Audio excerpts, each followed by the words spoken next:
you're asking if I'm passionate about what we are doing, if I'm happy with it, it's amazing. We are in a revolution. So when we've started the company, everyone looked at us, okay, what are those guys talking about? Now, the largest EV charging network in the US, EVgo, is our customer since 2017. We are the largest in Japan. Welcome to 20-Minute Leaders. Just sit back, relax, and learn from the leaders of today. It's a journey. Each one is different, unique, inspiring. Let's get started. 20-Minute Leaders is a proud supporter of Make-A-Wish Israel and Tech to Peace, and is in proud collaboration with Secret Chord Ventures, J Ventures, Riverside FM, Fusion VC, Birthright Excel, J Impact, Leap, Google for Startups, and Hippo, and in media partnership with CTech. Welcome to 20-Minute Leaders. Today we're speaking with Doron Frenkel, the CEO of Driivz, talking about electric vehicles and talking about how cloud integrates into this whole ecosystem of mobility. Doron is an experienced entrepreneur with over 25 years of international management experience in the EV charging, telecommunications, and fleet industries. Prior to Driivz, Doron was co-founder and CEO of WeSecure, and before that, he held the position of general manager of Israeli operations at Sphera. As a director at Amdocs, Doron led business relationships worth hundreds of millions of dollars with top customers such as Nextel and T-Mobile. I'm excited to tell a little bit about the story of a 10-year journey from a company that is in a space that, is big question marks on its existence, to a place where it's booming, everybody knows it, and it is a leading company in the market. So I'm really excited to hear about yourself, Driivz, the technology you're building, and some of these ideas that you've uncovered. So thank you for being here. Thank you so much. So yes, the journey started about 10 years ago. And back then, EV, electrical vehicles, were a big question mark. Will it happen? What is that? And when I looked at the market, what I understood is that if it happens, it's a revolution. It can be small. It's huge. It's an all or nothing game. Yeah, it's a small and nothing game. And as someone that came from the telco business, and I've seen this revolution happens, what I had in mind is, you know what?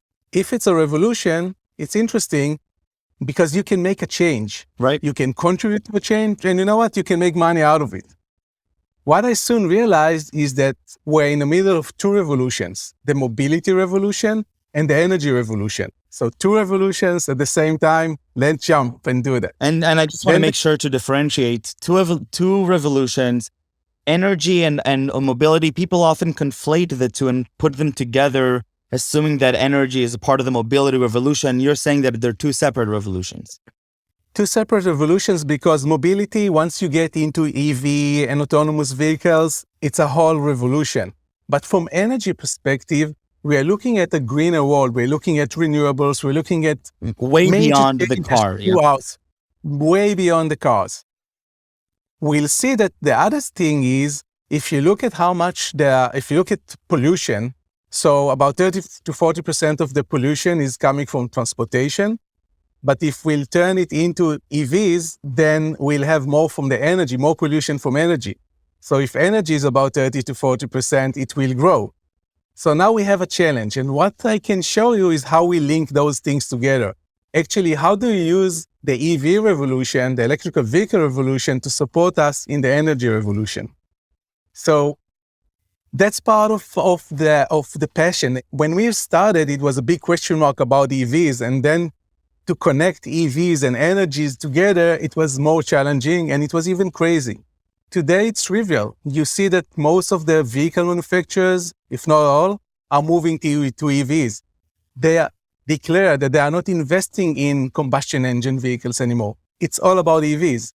So now, how do you cope with all of that? Mm-hmm. So when we've started, the question mark was, first of all, will EV happen? What are we going to do in this space? And for me, digital services platforms, the software behind managing that was my domain expertise. That's what I wanted to focus on. So if you want to develop the best operating system for EV charging and energy management, once the market ramps up, the question is, when will it ramp up? And how do you finance it until it ramps up? Now, if we'll fast forward for today we are operating in over 25 countries.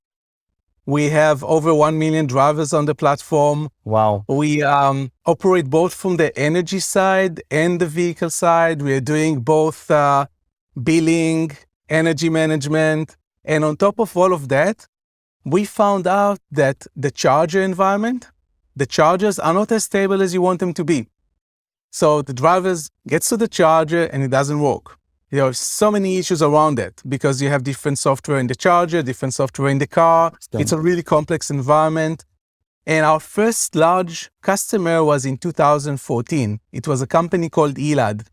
LAD is charge in Dutch. Yeah. It is a company in the Netherlands. And once we migrated them from their previous networks to our platform, we found out that there are lots of issues with the chargers and there is no one type of charger. What we did is we developed, first of all, monitoring tools to understand where are the issues, if there are issues, and then we converted that into self-healing. We started to get into more sophisticated tools, so we know how to fix things in the chargers remotely before even the operator or the driver knows about it. So self-healing and operational excellence is the number one thing before you get into billing and energy management.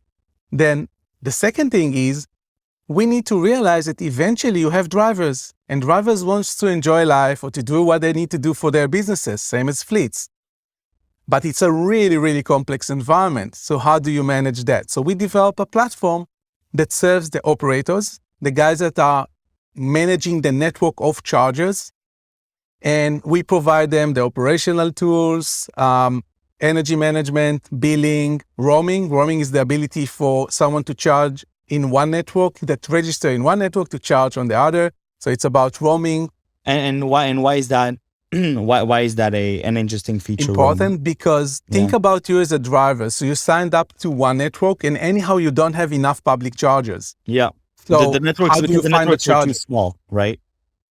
Even if it will be big, as you are used to now to use different cellular providers, and you used to call someone from another network, the same is for charging. So you can be registered to many different kind of operators, or you can have one, and then if it's roaming, then you can use the other networks as well.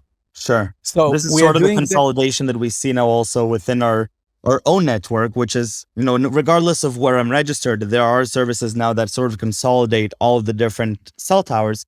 So I can use whichever one I'm closest to, and they sort of pay them by usage, right? I mean, I guess it's a similar idea. It's very similar, a bit of even more complex because it's now also about energy management.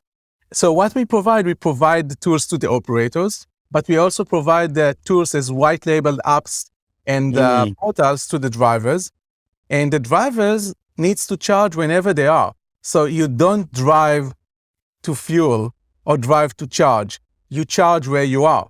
Sure. About 80% of the charging is at home and work. Only 20% is public and 3% is in gas stations. So think about that. We are now here in a high-tech campus. There is a gas station at the entrance. And eventually, only 3% will happen in the gas station. The rest is going to be in the facility. So C&I, commercial and industrial buildings, are going to be kind of the fueling parts of the future. Now, the other thing is, if most of the charging is being done at home and work, do you have enough power to charge? How do you manage that? So, for instance, in the building that we are in, there is no power anymore for EVs. So it started, we have three parking underground and one outside. It started that -1 parking didn't have enough power. So then what we do is we have solutions that are doing load balancing. So we don't charge the vehicles simultaneously. We charge one and one and one and one, and then we get up to the limit. And only then, once you fill it up, you get to the next vehicle and so on. So a different algorithm. But from a consumer experience, if you do that, then then won't consumers, put the car to charge, expect a certain charge by the end of the day? I mean, how will they sort of know to expect how much charge they're going to get from a single session? They need to expect to get what they need. We need to balance it. If we'll try to do all of that at once, the breakers will break or you won't have enough energy anyhow. Oh, no. Of course, yeah. So what we do, we balance it. Now, the charging itself, I'm driving a vehicle that drives 420 kilometers per charge, but normally on a day-to-day basis, I'm driving only 10 kilometers. So I don't need it all the time. We will talk about something else, which is called vehicle to grid later on. I can also provide energy back to the grid.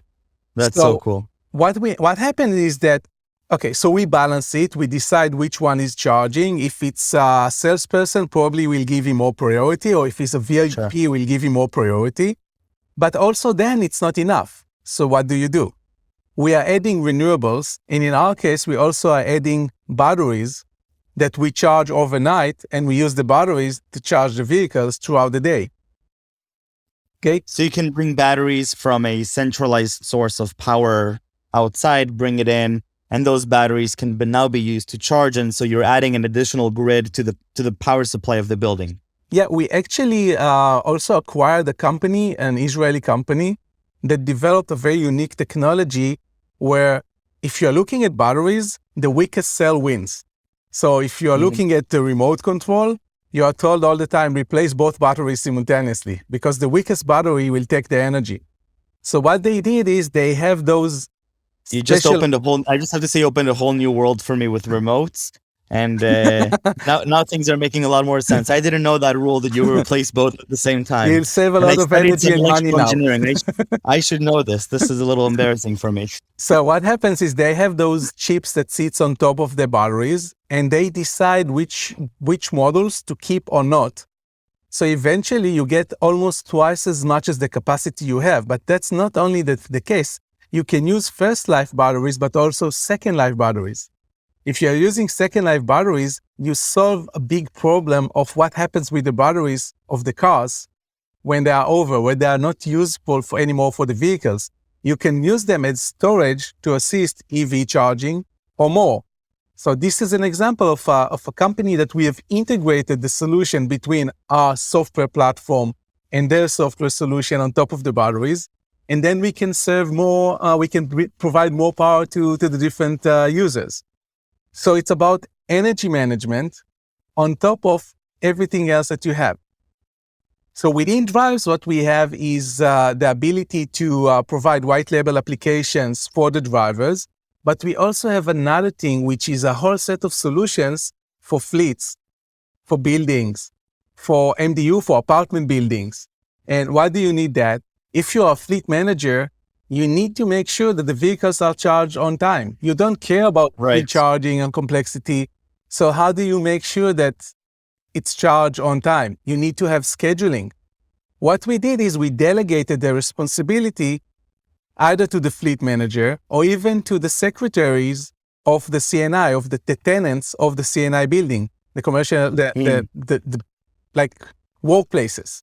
So the secretaries can define who is charging when. And beyond that, what happens with me, every morning I need to plug my car in and start the charge.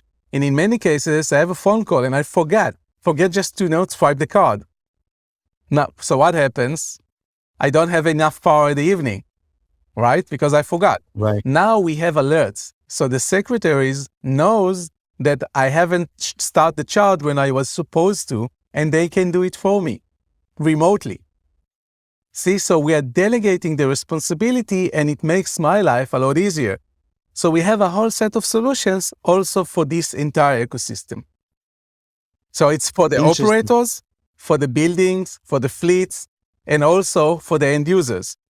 In the buildings themselves, sorry? I mean, I'm curious from an entrepreneurship perspective, from a maybe more strategic perspective.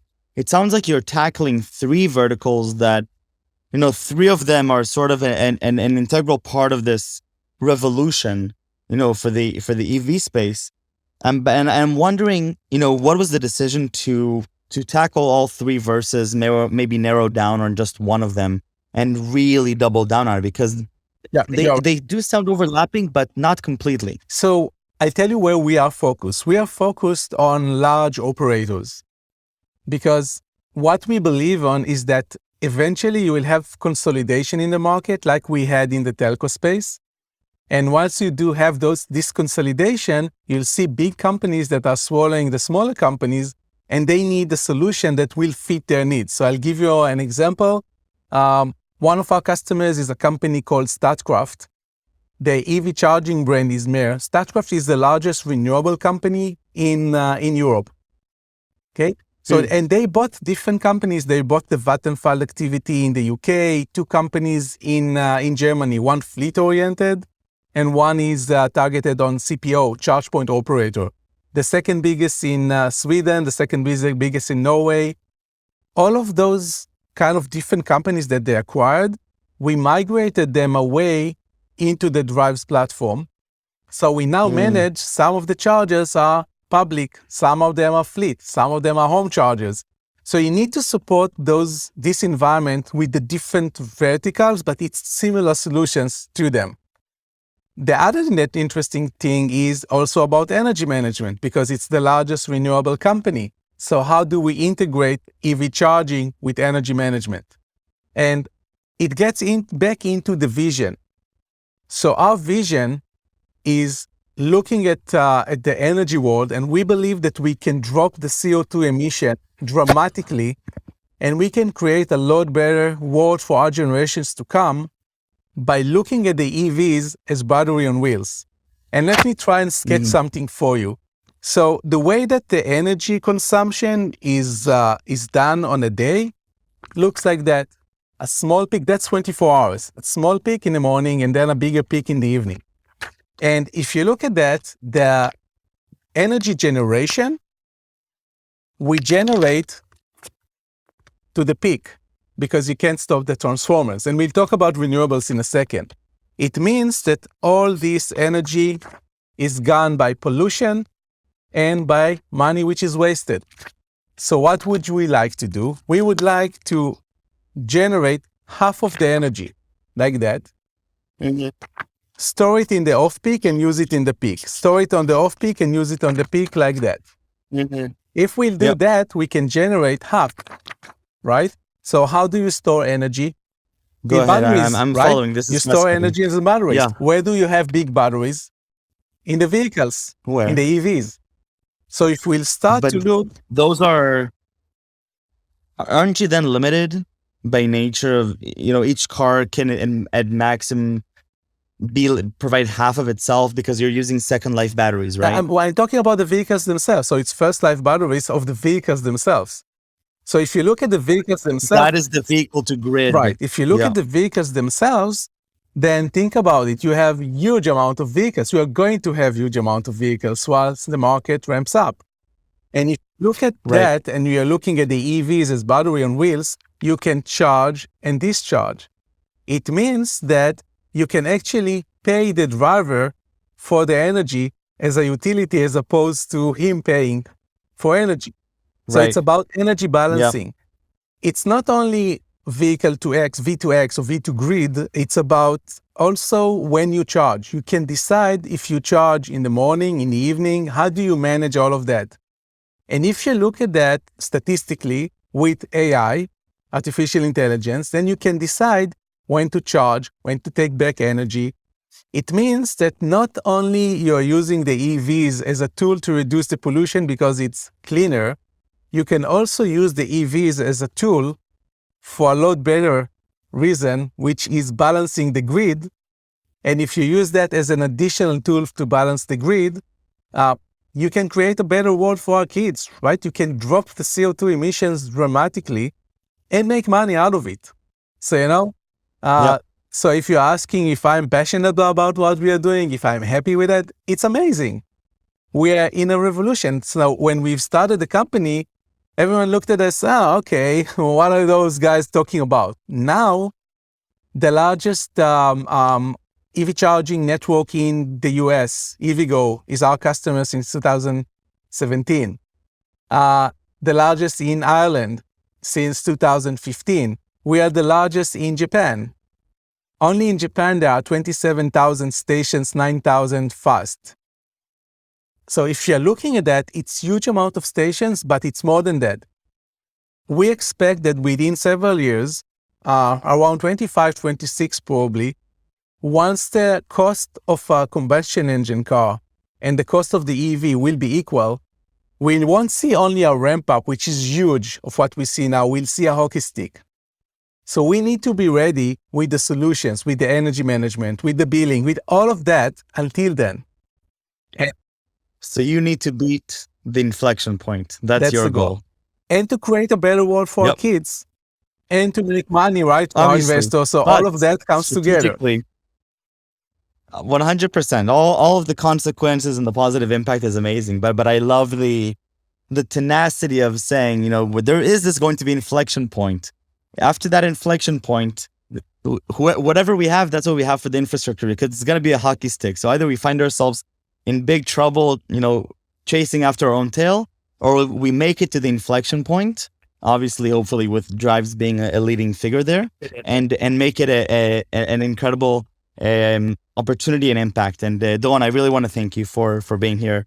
20 minutes is not nearly enough, but certainly really sparked my curiosity. And I'm really happy that you were here and sharing this story with me. And thank you very much. Thank you so much, Michael. It's a pleasure. Thanks a lot.